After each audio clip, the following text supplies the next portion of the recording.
If you ever want a first-hand experience of what not to do if you want to be more valuable, then you've got to go and check out this restaurant called Karen's Diner. I believe it's a chain restaurant and there's a couple of them in Melbourne. We took my 11-year-old son there recently because he begged us to go there for his 11th birthday. And oh my goodness, like from the beginning when you book, there's all these warning signs about expect bad behaviour. Because the name Karen, especially over COVID, became synonymous with obnoxious, entitled, you know, the kind of person that would call the manager.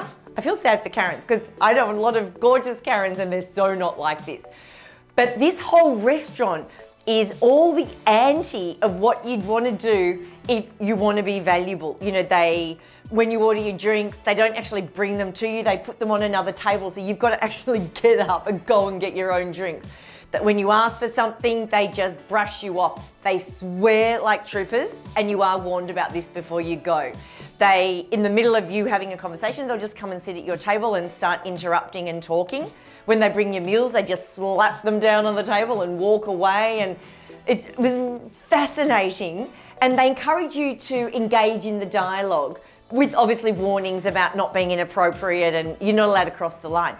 But it was such a great example for someone who is so obsessed with value, and I'm writing a book on value, to see the anti of this, and they've called it Karen, but it's Karen's Diner. And it's all the things that you don't do if you want to be valuable and you want to create a really gorgeous, delightful experience for your clients, then do all the stuff they do and you won't achieve any of it. Quite fascinating that there's a whole restaurant chain. How's this though?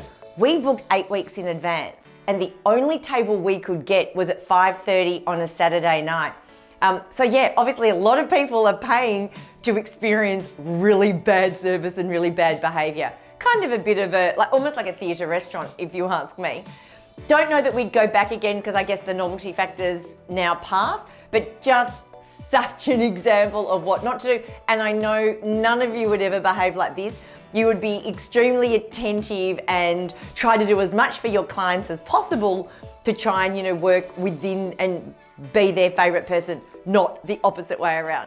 Because even though Karen's Diner was a beautiful example of what not to do, I know that that's not who you are, because I know that you are valuable.